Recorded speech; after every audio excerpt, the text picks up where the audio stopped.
My name is Riley. I make my living going where most divers don't even like to look. Black water, zero visibility, the only sound is the regulator pulling breath in and out. 16 years of this. Started with springs and flooded quarries. Every season, I dove a little deeper. Eventually, the surface started to feel like a lie. The world above runs too fast, too loud, full of people pretending they know what they're doing. Down here, it's simple.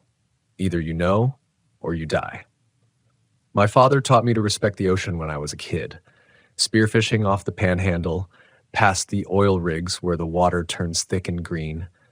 Don't fight the ocean, boy. It doesn't care, he'd say. He died when I was 19. No storm, just a boat accident. I remember standing on the dock, looking out over the glassy water, thinking it looked like a lie.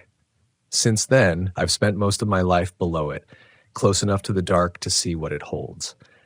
People call me the best in the business. That's not modesty, it's math. Over 300 certified cave dives, dozens more unofficial blacklisted footage if anyone ever saw it.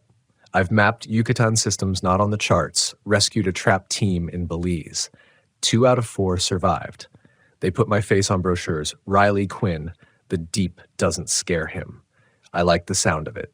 But a reputation is a leash. People expect miracles. You push a little further each dive just to keep the image. I accepted that long ago. It's the cost of being known for something most fear. Lately, I dive for private biotech outfits. They don't care about maps or records, only samples. Microbes, coral growths, anything that might heal, regrow, or sell. The money is absurd, enough to fund my own rig, hire a team, replace gear after every dive. They claim it's for medicine. Maybe it is. Mostly it's because the ocean is the last place left where you can see something no one has seen. I don't talk much outside the water. The quiet you get underwater without wind, engines, or voices changes you. You measure life in PSI, air consumption, line tension. Up top, I watch dive footage instead of sleeping. People ask why I keep pushing deeper.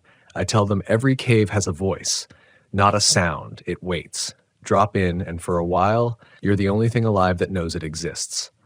That's enough. I work with 2 people, only 2.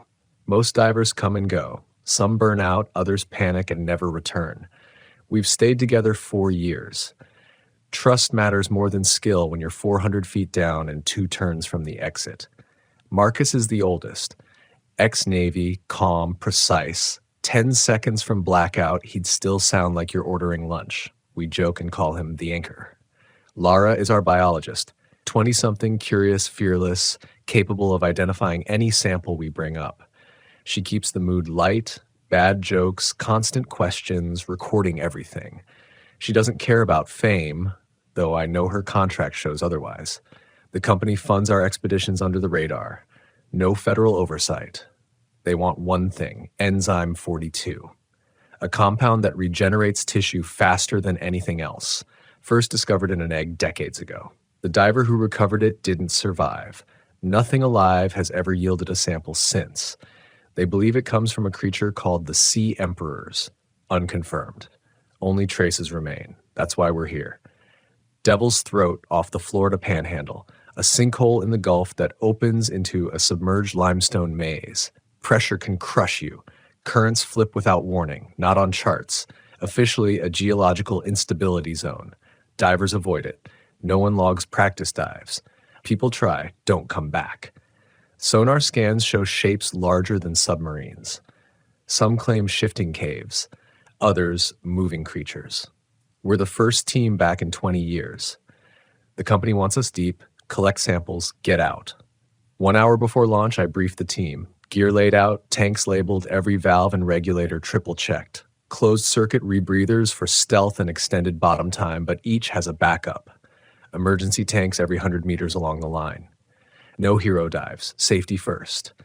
3 divers, 5 tanks each, 300 meters of line. Objective, chamber delta. No exceptions, I say. Lara taps record on her tablet. Marcus coils the guideline meticulously. Delta is untouched. Drones sent in 2004 made it 100 meters before footage scrambled. Some said mineral interference. I don't guess underwater. Prepared or not at all. I point at the map. From entry, 270 meters horizontal, 110 vertical, like follow main tunnel, left at marker 7, descend past the ridge, second bend, crawl mode, tight fit, 90 minutes to chamber, or we turn back. Objective, fossilized nest flagged in prior drone scans. Cluster of shell-like structures, organic, could be mineral, could be biological, residue. Not a trail, sample of enzyme 42. Even Marcus paused. He's seen enough to know the cost. Lara raises her eyebrows. Enzyme 42 is why any of us are here. The last sample came from a collapsed trench in 97. Diver didn't survive. Labs preserved what leaked. Cells regenerated. Nerves rewired. Labs cannot recreate it. Everything else? Dead shells. Dried fluids. Hollow evidence. Never living. 3 months of prep. Night dives. Quarries. Emergency drills. Depths rehearsed. Markers memorized. Signs of nitrogen narcosis, rebreather failure, etched into our muscles. Pay was obscene, too good to pass up. Lara may chase discovery. I know the contract. Marcus doesn't care about the money, but his punctuality speaks volumes. We check each other's packs, cross-verification, never leave it to chance. Then the sonar chirps. Long, low pulse, slow, wide return. Shape, massive, brief. Gone. Not an error. We go back to gear. We drop past the 1,200-foot marker. Water thickens, movement slows, light barely reaches forward, tunnel narrows, smooth walls curved inward, polished, not natural. Marcus unspools the line, locking it every 10 meters. I follow, Lara scanning, tablet humming. Gravity feels heavier, each movement deliberate. Sonar pings again, a slow tone. Shape appears, drifts across floor, disappears, not a glitch. I don't speak. Marcus doesn't. Lara keeps recording. We reach a wide drop-off, a basin larger than the maps. Shells, huge spiraled shells embedded in sediment. Ammonites oversized, some upright, others angled. Marcus, fossils. Ancient. No, molted. Hollow, soft edges. Shed skins. Not rock. Something clicked. Images from pre-dive briefing, underwater cave art. Serpentine forms, dozens of eyes, dragging figures. Drone footage, blue fluid trail, enzyme 42. First discovered in 97. No living specimens. Lara hovers above a shell. Brushing the surface peels away thin protein. Organic, alive in its history. Hollow. We are inside what it left behind. The chamber curves wider. Dome ahead, smooth ceiling, uneven floor. Debris scattered, tanks, helmets, bodies, preserved in limestone, contorted. Some reaching for cracks, fingers sealed by rock. Lara collects fluid from fissure. Pulsing once like awareness. Current shifts. Slow at first, particles drift sideways, then a sound, hollow groan through stone, a long, deep resonance like a building moaning. A shape above, long, smooth, translucent, streaked with blue veins. A dozen eyes track us, mouth slits unfold with spiraled limbs. Searching. Marcus fires flare gun. White light reveals the dome, scattered gear, old bodies. Current snaps, whirlpool near fissure. Lara yanked down, tether snaps. Scream cut off. Marcus follows. Sonar fails. I am alone.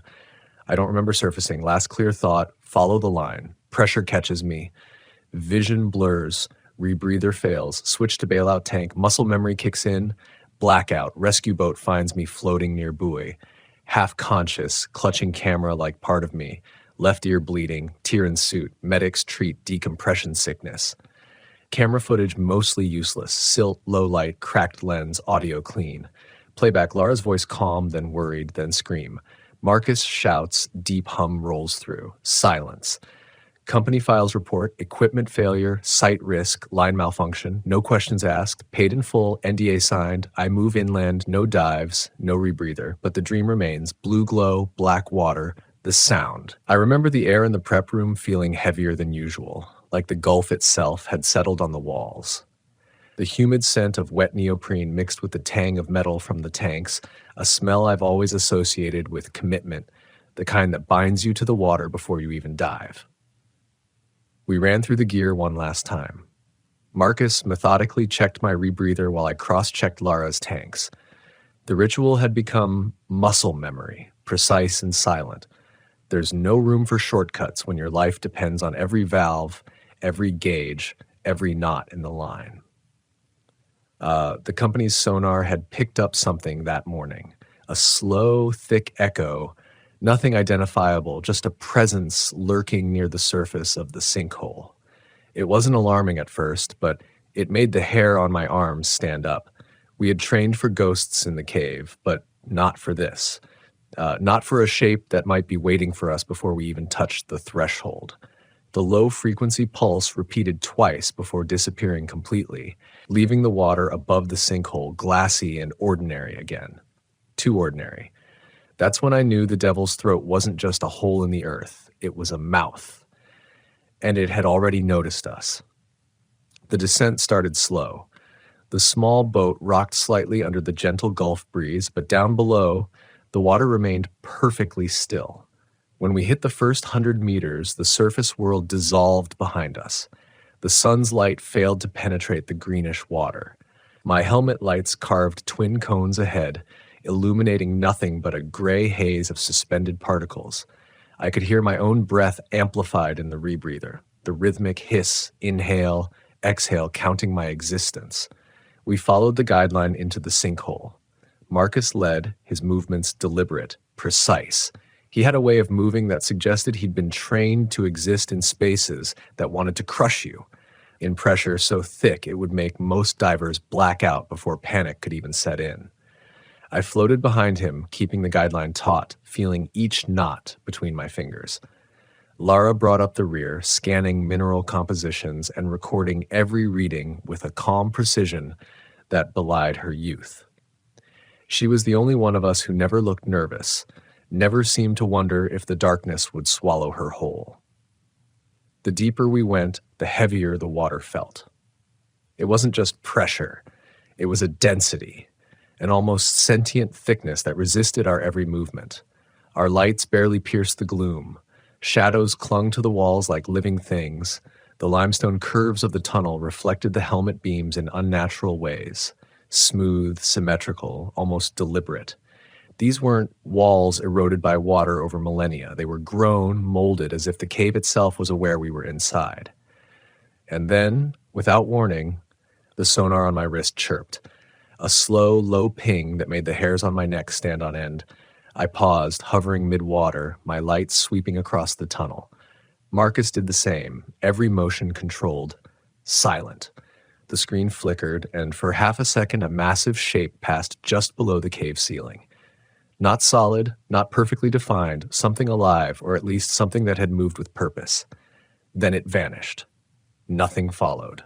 No echoes, no additional readings. Just the lingering pulse in my veins, the reminder that we were no longer in a safe place. The tunnel opened suddenly into a vertical drop. I floated at the edge, peering down into a basin so wide our lights couldn't reach the end. Dozens of spiraled shells dotted the floor. Some stood upright, rigid as statues, others tilted, partially buried in the silt. My first thought was fossil, ancient ammonites, relics of the deep past.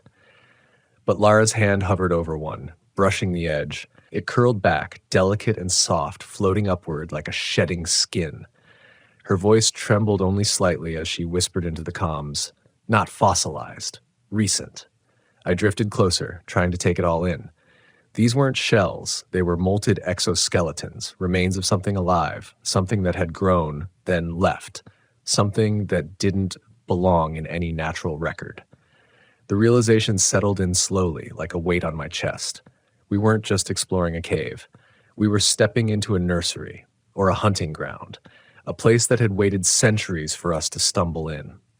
Marcus floated beside me, calm as ever, eyes scanning the shadows beyond the shell-strewn floor. Lara collected samples, moving faster now.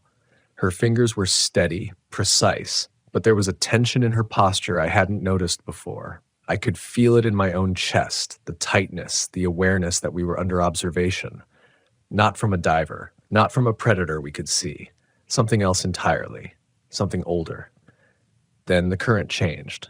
Not a sudden pull, but a slow, deliberate reversal, like the water itself was breathing around us. Particles swirled sideways, our line began to sway gently, and the sound came. Low, hollow, resonant. A groan that seemed to roll through the stone, vibrating through the floor, through our tanks, through our very bones. The chamber itself seemed to hum with it, slow and wide, like a building settling, like the deep exhale of something enormous.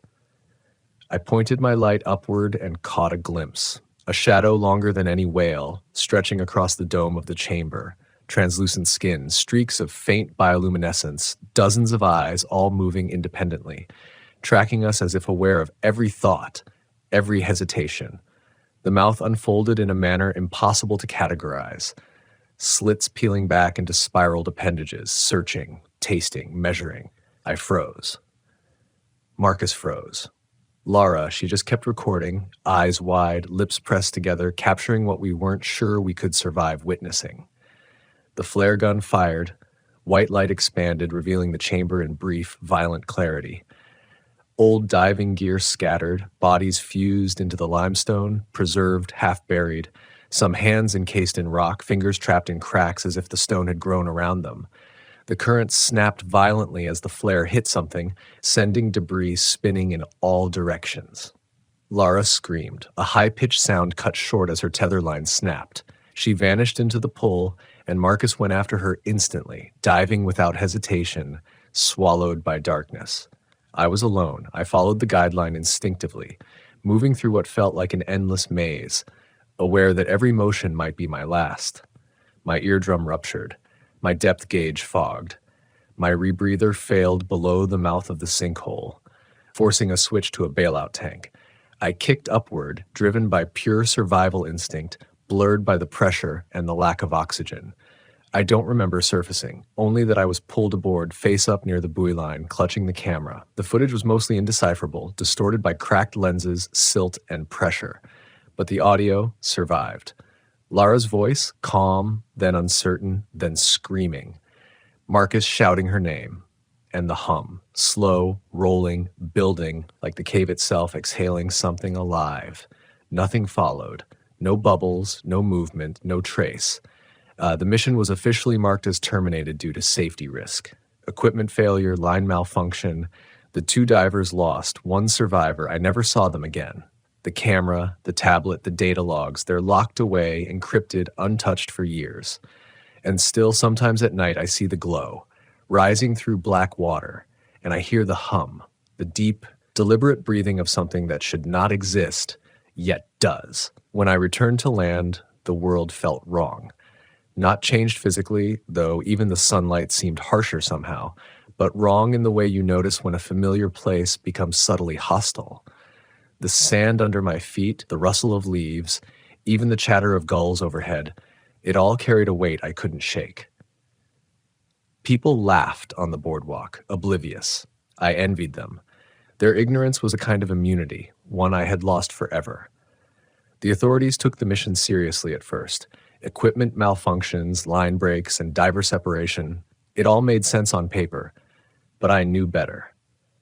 Marcus and Lara hadn't just disappeared. They had been consumed, or at least cataloged, by something alive, something that waited beneath the Gulf's deceptive calm. My insistence on the strange sonar readings, the biological anomalies, the sheer unnaturalness of the cave were met with polite nods and procedural shrugging. "We'll review the footage," they said. But the footage, the audio, the visuals had been suppressed. Too sensitive. Not for public consumption. I spent nights awake, replaying the hum, the way the shadow moved in silence, the way it seemed aware of me, of us, long before we had any awareness of it. It wasn't blind instinct. It was deliberate.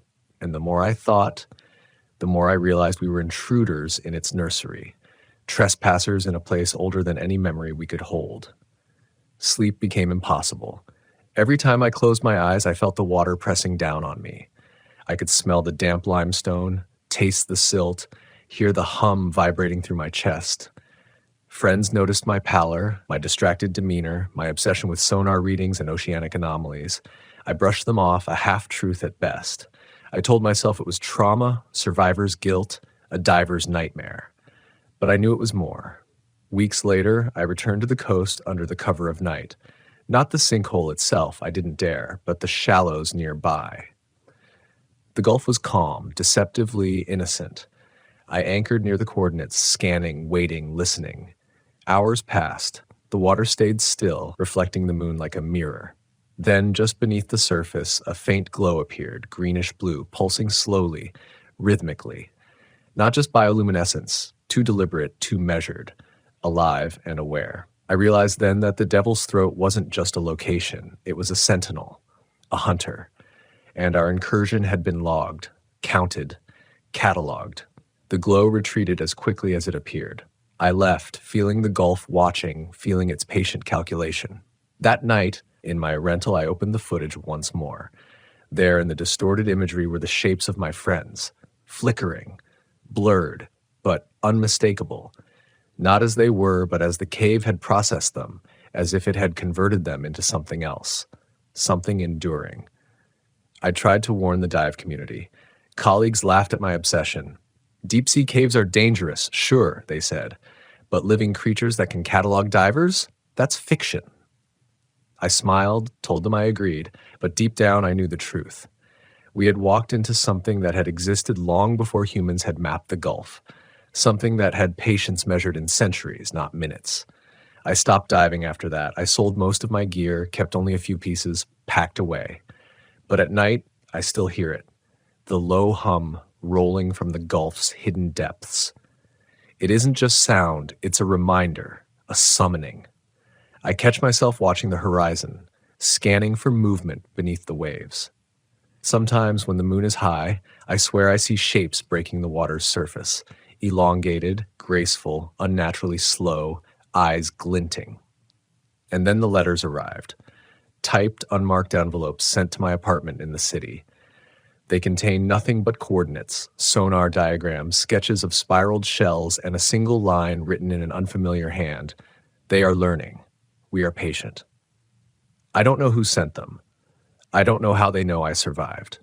But I know one thing. The Gulf is no longer a place of leisure, no longer a place of calm reflection or escape. It is a threshold, and something waits just beneath, patient and deliberate for those who think themselves explorers. I still think of Marcus and Lara. Sometimes I dream of them, drifting in green gloom, their hands brushing over spiraled shells, aware of the presence yet unable to escape. Their voices echo faintly in my mind, half-whispered warnings, half calls for help. And every time I hear it, the hum, the breathing of the deep, I know it is listening, always, and it will not forget. I started tracking, not officially, not for anyone but myself. I set up a private log, coordinates, times, depths, sonar anomalies, and any reports from fishermen, oil rigs, or deep-sea crews. I called it Monster Patterns, a quiet obsession. No one knew. No one could know. At first, it was subtle. A single sonar blip miles offshore, off the edge of the continental shelf. A flash of blue light beneath a trawler. The fishermen thought it was bioluminescent jellyfish. Maybe it was. Maybe it wasn't. Then another report. Oil rig sensors detecting vibration patterns too regular to be geological. The kind of data only someone like me would notice. It didn't matter that scientists dismissed them. I saw the pattern forming. The sea emperors, whatever they were, followed cycles, lunar cycles, primarily. New moon, first quarter, full. Their appearances correlated with deep trench zones, then gradually shifted toward shallower waters. The patterns weren't random. They were deliberate, calculated, observant, almost ritualistic. I went back once more, not to the Devil's Throat, but to the shelf. Night. Calm seas. The Gulf was black, reflecting the stars, indifferent. I deployed a submersible with high-resolution sonar, cameras, and environmental sensors. Hours passed. Nothing. And then a subtle glow, faint but unmistakable, rising from a depth that would crush ordinary vessels. My hands gripped the console. My heart thumped like a warning drum. The glow pulsed, moving slowly, deliberately. The sonar picked up its length. Hundreds of feet, longer than any known marine creature. And yet the movement wasn't chaotic. It was elegant, almost purposeful, as if the creature was aware of me, observing me, evaluating. I thought of Marcus and Lara. I imagined them in the green gloom, their gloved hands brushing over the hollow shells, aware of the presence but powerless. A chill ran down my spine. I had survived, but I could never go back to ordinary life. Not now. Not ever. I started seeing the signs elsewhere. Reports from deep-sea exploration missions dismissed or buried. Lights under trawlers. Whales avoiding certain regions. ROVs recording anomalies that didn't match any geological or biological expectations. These sightings followed the patterns I documented: depth, lunar cycle, location. It became clear the sea emperors weren't confined to the Devil's Throat. They were migratory, measured, observing, and they were moving closer to human activity. The Gulf, the continental shelf, even offshore drilling zones, they were stepping into our world in their own way, on their own terms. Every time I review the logs, I feel their awareness in the numbers, in the sonar pulses. They're patient, silent, deliberate. They are learning. We are the anomaly. I am the anomaly. I tried talking to a few trusted scientists anonymously, sharing fragments of the patterns. They dismissed it politely, muttered about statistical noise, deep-sea unknowns, artifacts, but I could feel the weight of disbelief, and I understood. No one wants to confront something that cannot be controlled. I don't either. Not fully. But I watch, I track, I log. It's the closest I get to understanding. The Gulf's surface is calm. Everyday life goes on. Tourists lounge on the beaches, fishing boats cast nets, oil rigs hum with controlled rhythm. Everything looks normal. And yet, beneath the surface, something enormous, ancient, and intelligent drifts quietly, watching, waiting. I don't dive in caves anymore, not the way I did. But I still dive. Submersibles, ROVs, controlled environments. I gather what I can, I analyze, I chart. And sometimes when I'm alone in the dark waters of a Gulf trench, I see the glow, blue, faint, deliberate. The hum resonates through my hull. My stomach tightens. I imagine dozens of eyes watching, calculating, aware of me as I am of them. I've accepted it now. I am not a hero. I am a witness. The Gulf has secrets older than any human enterprise. And the sea emperors are the keepers of those secrets. Those who trespass may not survive, or may survive only to carry the burden of knowing. I check my logs again. Patterns repeat. Lunar cycles, migration paths, locations, the same blue glow every time, almost like a signature. I'm documenting something no one else sees, yet the knowledge doesn't make me safer. It makes me accountable. Every dive, every observation, every record feels like a test. How close can I get before I cross the line, before I become another record in their chamber? The Gulf is patient. The sea emperors are patient, and I am patient too, because survival now means observation, not interference, not conquest. Observation, theirs and mine. Sometimes late at night I dream of the Devil's Throat, the hollow spiraled shells, the preserved divers, the blue glow, and the low resonant hum. Always the hum. It follows me into waking hours, and when I hear it, I feel the pull, the inevitability, the awareness that what lives below is not just alive. It is watching, remembering, judging. I don't know what comes next. No one does. The Gulf hides its truths well. But one thing is clear. The sea emperors are no myth. They are not static. They are not bound to one place. And for those who think the ocean is empty, think again. I am not diving to conquer, to collect, or to catalog anymore. I dive to witness and to wait. Because someday, if I'm patient, if I survive, I may see them fully. And maybe then we'll understand each other. Or maybe then I'll become another permanent resident of the Gulf's deepest shadows. Until then, I watch, I log, I track, and I listen. Always listen. The hum changed. That was the first thing I noticed. Not louder, not deeper. Different. Almost articulate. Not language as we know it, but patterns, sequences, repetitions that suggested thought. The more time I spent near the trenches, the more I felt it. The hum was trying to communicate in a way that only the Gulf could manage. I became reckless, not in the way Marcus had been, pushing into unknown caves, but in subtle ways. I stayed underwater longer. I altered ROV courses to follow blips that made no sense on charts. I recorded every pulse, every flash of bioluminescence, every sonar anomaly. I became obsessed with decoding it. It wasn't easy. The hum had no clear pattern at first, random bursts, long pauses, and undertones that vibrated through my chest. But slowly over weeks, I began to notice repetition. A pulse every 13 seconds, a short staccato followed by a long, rolling vibration. Certain frequencies paired with luminescent flashes. It was deliberate, not accidental. And then the breakthrough, a sequence that aligned with the lunar cycle, a pattern that mapped to depth changes. The sea emperors were aware of time, of rhythm, of position. They weren't just observing, they were signaling, coordinating. The realization hit me like icy water.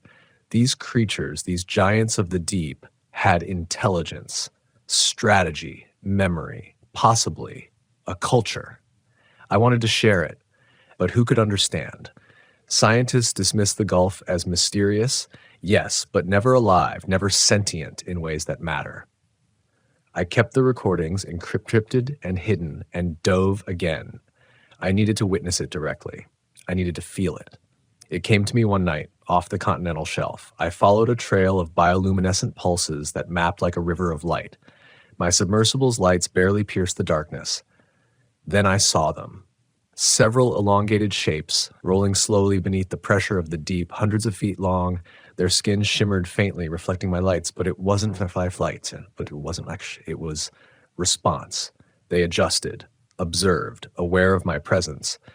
The hum surrounded me, but now it was in sync with the pulses I recorded. I realized I was listening, not just hearing.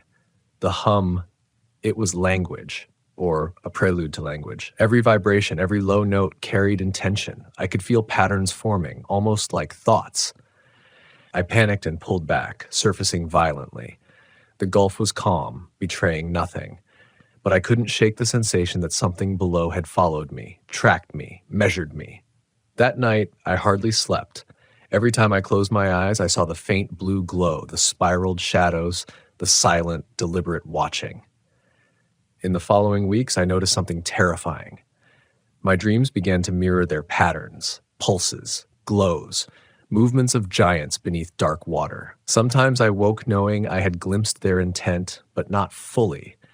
It was as if the Gulf itself was teaching me or testing me. The line between observer and observed blurred. I realized I could not retreat into normal life. I couldn't explain it to anyone. The sea emperors were no longer anomalies. They were participants, and I was part of their world now, whether I wanted to be or not. I returned to the devil's throat. Not diving this time, just observing from the surface. The shells were still there, eerily intact. I ran my fingers along the edges, imagining the last moments of those who never returned. A low vibration hummed beneath the surface, not threatening, not yet, but present, watching, knowing I had returned. I recorded again, documenting the hum, mapping the pulses, translating sequences into charts and diagrams. The patterns were becoming clearer, almost readable. I began to respond in subtle ways. Lights, sonar pings, timed pulses, small gestures like tapping on a door to see if anyone answers. And then I felt it, acknowledgement.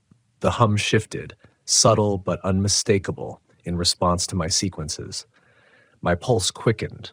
They recognized me, not as a threat, not yet, but as an entity aware of them, a participant.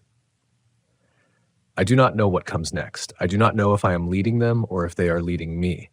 Every dive, every recording, every pulse brings me closer to a truth that may be beyond comprehension. But I cannot stop. Observation has become necessity. Witnessing has become survival. And I understand something chilling. The Gulf is patient. The sea emperors are patient. And I am being taught in ways that I am only beginning to understand the rules of their world. If anyone else ever discovers this, they will not believe it. But I know. I am learning. I am listening. And the hum is no longer just a sound, it is a presence, one that waits for me to respond, and I will. It started with the dreams becoming too real.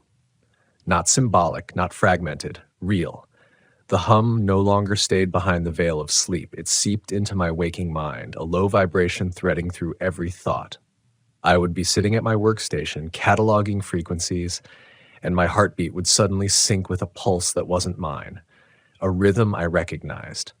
13 seconds, pause, rolling undertone, a note that quivered through bone. The sea emperors were no longer distant, ancient shapes in the abyss. They were in me, or I was in them. Sometimes it was hard to tell which way the line blurred. I told myself I was still in control, that I was researching, studying, documenting. But control is a fragile thing on the Gulf. It slips through your fingers like water the moment you think you hold it. One night, I gave into the pull. I didn't mean to. I just needed clarity, needed confirmation that the patterns weren't hallucinations, that the hum wasn't a psychotic echo born from stress and isolation. So I took the submersible out again. Alone. No log entry, no formal mission, just me and the unknown. The night was calm, the water a sheet of ink, and I slipped into it like someone crossing a threshold they know they shouldn't. Depth meter falling, water pressure rising, the hum building. At 300 feet, the world went silent. At 400 feet, the silence became oppressive. At 600 feet, I began to see faint glimmers, blue pulses like underwater stars drifting without origin. I followed them. I shouldn't have, but I did. They moved not randomly, but deliberately, in arcs, crescents, spiraling down like luminous breadcrumbs guiding me deeper. The hum returned at 800 feet, soft, distant, resonant, not aggressive, not welcoming either. More like acknowledgement, a subtle raising of unseen eyes.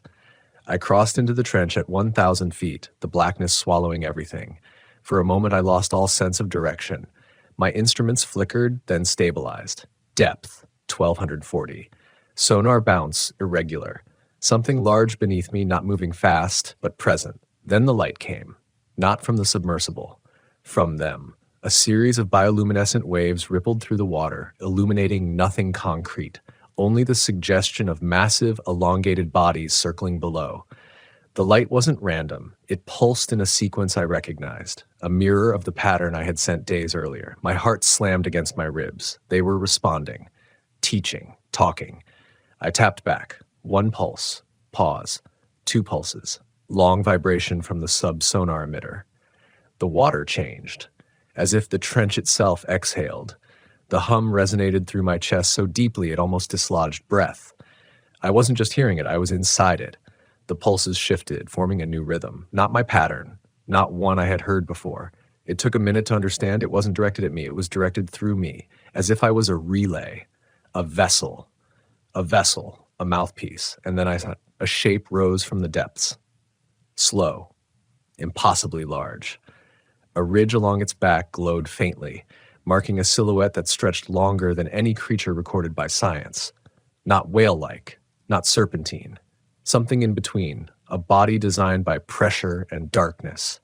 As it approached, the glow intensified. Lines of light traced along its flank like constellations, mapping, communicating, studying me in return. The creature drifted closer, so close I could feel the water displacement rocking the sub. My lights reflected off its surface, but the reflection didn't bounce back normally. It was absorbed, processed, and returned as a muted shimmer, a response, a signal, a greeting. I whispered without realizing I was speaking. I hear you. The words fogged the viewport. The hum deepened. The creature's flank glowed brighter. A vibration thrummed through the control console, up my arms, into my spine. I couldn't tell if the creature was emitting it or if the ocean itself had become an amplifier. For a terrifying moment, I felt my own lungs matching the rhythm, my pulse sinking involuntarily. A sense of inevitability washed over me, like a tide pulling me into alignment with something ancient. Then everything shifted. The creature broke formation and descended rapidly, and the glow of others flickered in agitation. The hum fractured, turning discordant. My instruments spiked. Sonar bloomed with shapes, too many to count, surrounding me, circling the trench. The water pressure surged. The sub creaked violently. I gripped the controls, fear slicing through my obsession in one electrifying moment. Something was wrong, very wrong. A shadow larger than all the others rose beneath them, so vast it made the previous shapes look juvenile. Light rippled across its surface, smithereens of bioluminescence exploding outward like a warning. I knew instinctively this one wasn't communicating. This one was reacting, protecting, or commanding. Its hum rattled every bolt in the sub, a low, resonant growl that felt like a threat, not aimed at me but at the others, a discipline, a hierarchy, a reminder. The glow from the smaller ones dimmed instantly. I realized something horrifying. I was witnessing a conversation among them, a disagreement, a shift in dominance, and I was in the middle. The massive shape turned its attention toward me. Everything in me froze. The hum deepened, so powerful it blurred my vision. I reached for the controls to ascend, but a second hum, higher, more familiar, interrupted it. One of the earlier creatures, the one that had responded to me, drifted between my sub and the massive shape. Not attack, not retreat, shielding. The hums clashed, colliding like thunder inside my skull. Light refracted violently through the water. Pressure spiked, then eased. I couldn't decipher the argument, but the meaning was clear.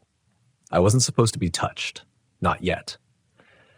The massive shape retreated slowly, its glow dimming, fading back into the abyss until it became indistinguishable from the darkness it commanded. The smaller one turned back to me, pulsing softly, slow, rhythmic, calming, guiding me upward, telling me to leave. For the first time, the hum wasn't teaching or testing. It was warning. I ascended, shaking, heart racing, breath uneven. And as I rose through the layers of black water, one truth crystallized. These creatures were not uniform, not united, not predictable. They had factions, behaviors, personalities, disputes, and I had been adopted or claimed by one of them. When I surfaced, dawn was breaking over the gulf, painting the horizon in bruised colors. I sat in the sub for a long time before stepping onto the deck. My legs felt weak. My mind felt invaded. I understood now why the old stories never matched scientific charts, why sightings were inconsistent, why fishermen whispered of voices in the water and shapes bigger than storms. They weren't encountering one species, they were encountering an empire, one with structure, purpose, conflict, and somehow I was now part of it. I returned to the station, but nothing looked the same. Every metal railing, every dock cleat, every echo of footsteps sounded like echoes of the hum. I felt marked, chosen, watched. I wasn't sure whether to feel awe or terror. Maybe both. I thought the fear would fade once I was back on solid ground. Thought that the fluorescent lights of the station, the stale air, the hum of generators would drown out everything I had experienced. But fear has a way of clinging, like salt water on skin. It dries, it tightens, it irritates, until you realize it's not leaving. It's keeping you marked. The station felt wrong. Too still, too hollow. Even when people walked by me, clipboard carriers, lab techs, engineers, I barely registered their voices. They moved around me like ghosts, and I couldn't shake the feeling that none of them belonged to the same world I had just been in. They were living in the surface world, the world of air and certainty. I had stepped out of that, and the hum followed me. Not in sound, in sensation. A pressure beneath the sternum, a tightening in the ribs like a silent expectation. I would pause mid-stride just to listen, not with ears but with intuition, and feel that same rhythmic pulse inside my bones. 13 seconds. Pause. Then that rolling undertone that felt like a tide shifting. I started seeing patterns everywhere, flickering lights that reminded me of their bioluminescence, shadows that seemed to glide along walls long after people had passed. Even the ventilation ducts rattled irregularly, mimicking their communications. At night, when the station quieted down, those rattles turned into something else, something that felt directed at me. I tried to ignore it, tried to force normalcy back into my routine, wrote reports I didn't remember writing, ate meals I never tasted. Some part of me went through motions like a malfunctioning machine, while the rest of me drifted. The worst part was the dreams. They weren't chaotic anymore. They were clear. Too clear. Like I'd been moved into a deeper classroom, taught by something patient enough to repeat lessons until I understood them. In one dream, I floated in a black void, weightless, pressureless, as luminous arcs circled around me in perfect spirals. Not threatening, observing, studying my every micro-movement, every flicker of thought. In another dream, I sank endlessly through layers of darkness, and the hum guided me down. Deeper, deeper, until I felt my lungs ache, not from lack of air, but from the certainty that I couldn't return to the surface world unchanged. And then, the worst dream of all wasn't a dream. It was real. I woke to the station shaking. Not violently, just a subtle, rhythmic vibration, like a heartbeat amplified through metal. I sat up instantly, adrenaline flooding my veins. The lights flickered. Water sloshed in the toilet. Something massive had passed beneath the station's underwater supports, something powerful enough to disturb the entire structure. I rushed to the western observation deck. When I pressed my face to the glass, the gulf was too calm, flat. mirror-like, no waves, no wind, but the vibration continued, deep and steady, like a presence lurking just below the hull. Then I saw light, faint, slow, pulsing far below the surface, not from the station, not from anything human, a glow that rose, then faded, then rose again. A sequence, the same sequence I used in the sub to signal them. My pattern. They had found me. A wave of dread and awe crashed through me. This wasn't coincidence. This wasn't random curiosity. This was intentional. They were calling me back. The hum in my chest echoed the pulse outside, syncing so perfectly it felt like I wasn't standing on steel anymore. I was already underwater. I backed away from the window, gripping the railing until my knuckles turned white. I wanted to scream for someone else to see it, but something stopped me. A quiet certainty. They weren't calling anyone else. Just me. Footsteps approached behind me. Caleb, our night tech. He muttered something about the sensor readings spiking, but his voice sounded muffled, like I was underwater. I nodded absently, pretending to listen. But all I heard was the pulse. When Caleb walked away, I stayed at the window, watching, waiting. The glow from the depths slowly dissolved into nothing. But the rhythm remained inside me, echoing long after the water returned to darkness. For the first time, I realized something terrifying. Safety no longer existed for me. Not on the surface, not underwater, not anywhere in between. I had crossed a threshold, and the gulf, its quiet emperor, the one that shielded me from the massive shape, had made its intention clear. It wasn't done with me. I didn't know whether to fear that or welcome it. All I knew was this. The hum wasn't fading. It was growing, filling empty space inside me like water filling a sinking vessel. And when I closed my eyes that night, the darkness no longer felt like sleep. It felt like descent. I kept pretending everything was normal for the next few days, but normal had stopped existing the moment that glow rose beneath the station. Every sound felt amplified. Every vibration felt intentional. Even when I tried to sleep, the mattress felt like it was gently tilting, rocking in rhythm with something unseen, like the ocean was still cradling me, refusing to let me go. On the fourth night, I realized I wasn't imagining it. I felt the pull. Not physical at first. Not hands dragging me or currents tugging at my legs. It was internal, a shift, a gravitational draw that made my chest ache with a strange sense of longing. I would catch myself wandering toward the docks without remembering why I had started walking. I stood at the edge of the pier, staring at the black water, feeling as though the gulf was holding its breath with me. The hum inside me wasn't just repeating anymore. It was evolving. The patterns were becoming complex, branching, threading themselves together like a call I needed to answer. And I wasn't afraid of it either. That was the worst part. I had begun to need it. The others noticed my change. Or maybe I only imagined they did. Caleb avoided eye contact. Dr. Mendoza asked if I was sleeping. I lied. I smiled. I said I was fine. But behind their words, I could see something else. Distance. They didn't feel the pull. They didn't hear the hum. They didn't sense the shift in the water. They were blind to the undercurrent that had woven itself into me. I stopped trying to explain myself. Isolation felt easier than pretending. On the seventh night, the call became undeniable. I was sitting in the research lab reviewing old sonar recordings when the lights flickered, not in random bursts, but in a sequence. 3 long flashes, a pause, 2 short flashes, the same pattern the creature in the trench had used to shield me. I froze. My breath stuck in my throat. The lab windows shook. Not violently, just enough to make the microscopes rattle against the counter, enough to send a vibration through my bones. It was the exact same rhythm. 13 seconds. Pause. Rolling undertone. I stood up without thinking and walked straight to the observation deck. It was empty. Midnight. Only the soft hum of the station's filtration systems echoed through the metal corridors. When I pressed my forehead to the glass, I saw only darkness at first. Then, movement. Not a glow this time. A shadow. A massive, slow shadow gliding far beneath the surface. The water rippled, disturbed not by wind or waves, but by something passing inches below the hull. A silhouette I recognized instantly, the shape that had shielded me. Its bioluminescence remained dim, subtle, just enough for me to see its outline brushing past the pier supports. It had come closer than before, much closer. A sudden ache hit my chest, sharp, deep, like an invisible hook tugged me forward.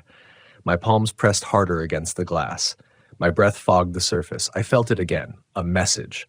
Not words, not language, a pull, a command masked as invitation. Come back. The shadow circled once, slowly, deliberately, as if ensuring I saw it, as if checking that I was watching. When it passed beneath the moonlit surface, the hum inside me rose to a crescendo, painful, dizzying, overwhelming. And then something new happened. I heard it, not through the glass, not through instruments, not with ears, inside my skull, a vibration that translated into clarity, not words, not images, but intent. A singular, inescapable certainty that froze my blood and electrified my nerves at the same time. You are ours. I staggered back from the window. My hands slammed against a steel railing, steadying me. My heart hammered so hard it hurt. But fear wasn't the strongest emotion tearing through me. Recognition was. Some part of me had been waiting for those words, those vibrations, long before I entered the trench. I knew the patterns. I knew the cadence. Somehow I had always known how to listen. And the creatures knew it too.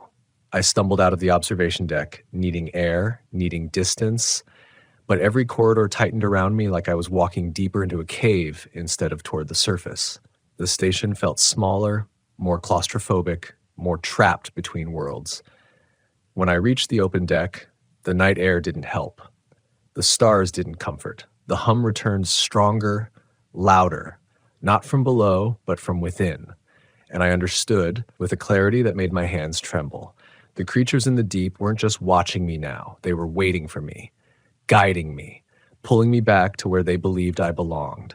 And the terrifying truth, a part of me, an unexplainable, undeniable part, was ready to go. I didn't sleep that night. I lay in my bunk with my eyes open, watching the faint glow from the emergency exit sign bleed across the ceiling. Every time the station creaked, I flinched. Every tiny vibration felt like a signal. Every breath felt synced to that unseen rhythm rising from the water. I knew something had shifted in me, something fundamental. I no longer felt like a scientist studying a phenomenon. I felt like a link in a chain being pulled. Slowly, inevitably. By morning, my hands shook. Not from fear, from withdrawal. The hum wasn't constant anymore. It came in waves, pockets, pulses. And in the empty spaces between them, I felt hollow. Like the quiet wasn't silence at all, but absence. I knew exactly what I needed to do. Not because it made sense, but because the urge felt like instinct. I needed to be near the water. I walked to the docks before sunrise. The world was dead quiet except for the gulls circling sluggishly overhead. The Gulf sat still, a dark plate stretching into infinite horizon. No breeze, no boats, no movement, just that uneasy calm like the ocean was pretending to sleep. I stepped out to the end of the pier and knelt, trailing my fingers into the water. It was warmer than it should have been, like something stirred beneath it. A faint vibration pulsed against my skin, almost imperceptible but unmistakable. Recognition spread through my chest. Not fear, not confusion, belonging. I whispered without meaning to, just breath passing my lips, I'm here. And the water answered. Not with sound, with motion. A slow ripple spreading outward, concentric and controlled, not caused by wind, not caused by tide, caused by presence. The realization hit me. The creature was directly below. My breath hitched, my fingers trembled in the water. A slow rhythm, 13 seconds, pause, rolling undertone, vibrated up through the pier supports. The hum inside me synced with it, filling the hollow spaces until my heartbeat matched the rhythm perfectly. I stood there, half kneeling, half bracing myself, as though the ocean itself had become a living instrument and I was just another resonant cavity. In that moment, I stopped pretending I had a choice. I returned to the station only long enough to gather equipment, not to document, not to study, to prepare, a dry suit, gloves, a tether, and a small submersible drone, no larger than a shoebox that could record without needing me to operate it. I didn't want any human eyes on what I was about to witness. I didn't want interference. I didn't want rescue. I wanted to go back. At dusk, I slipped into the water off the southern launch platform. No one saw me, or if they did, they didn't stop me. I moved silently, lowering myself until the surface covered my shoulders. The water welcomed me, too warm, too gentle, too knowing. The moment my head submerged, the hum surged through me like a heartbeat amplified tenfold. Darkness swallowed the last sliver of daylight, and I drifted down just enough that the surface became weightless above me. My body felt suspended, caught in that fragile tension between sinking and floating. Then I felt it, a presence moving around me in slow arcs. No light this time. No glowing constellations across its flank, just movement, pressure, displacement, awareness. Every inch of water around me seemed to shift with purpose. The tether clipped to my waist tugged slightly as the water swirled. My breath echoed inside the diving mask. I kept my eyes open, though there was nothing to see, only the black, the infinite black, the thick velvet dark that swallowed every flicker of doubt. Another pulse vibrated through me, stronger now. Intentional, commanding, and I felt a flicker of emotion that wasn't mine. Not fear, not concern. Claim. Something brushed against me, barely, a whisper of mass just beyond the reach of vision. My lungs tightened. My heartbeat raced to match the rhythm. The hum deepened again, reverberating through ribs and spine. Then, one single flash of blue, just a blink. A tiny arc of light tracing the silhouette of an immense shape circling me. My chest tightened, my mind blanked, my body surrendered. I didn't speak, didn't scream, didn't try to swim for the platform. I just floated, suspended in that immense silent cathedral of darkness, waiting for whatever came next. And then the next pulse came, and this time it wasn't a command. It was an invitation. Follow, not in words, in understanding. Something brushed the water near my hand, a draw, a gentle downward pressure. The sub-drone beeped softly from its mount on my shoulder, recording the faint changes in pressure and current. And I realized with a clarity that burned through me, they wanted me to descend willingly, not dragged, not taken, chosen. Somewhere above, the station lights faintly shimmered against the surface, but they looked distant, irrelevant, a reminder of a world that was fading behind me with every heartbeat. I inhaled, held the breath, and tilted my body downward. Every instinct screamed to rise, to live, to breathe air, but the hum soothed that terror, smoothing it out until it melted into calm. I kicked once, gently, and let myself sink deeper into the dark. I didn't know where they were leading me, but I knew I would follow. The deeper I sank, the thicker the water felt, as if it were a liquid air, not liquid water. Every movement slowed, every kick heavier, yet I felt no panic. The hum inside me had become a living pulse, steady, insistent, tethering me to some awareness beneath the black. Shapes emerged slowly, not solid, not opaque. Shadows that flowed like liquid silk, twisting and curling around me without urgency. They were enormous, impossible, yet somehow gentle. Their movement felt deliberate, as if they were testing me, gauging my trust, my surrender. I couldn't see their eyes. I didn't need to. The recognition was mutual. Somehow, in the vibrations and the pressure, they knew I had come willingly. That alone seemed to satisfy them. One figure drifted close enough that I felt its bulk brushing the water around me like a living current that circled and recoiled and circled again. The drone bobbed beside me, its faint lights casting tremulous shadows across the silhouettes. I realized I was smiling, my body so tense, so desperate, so human for so long, relaxed completely. All fear evaporated. All doubt faded.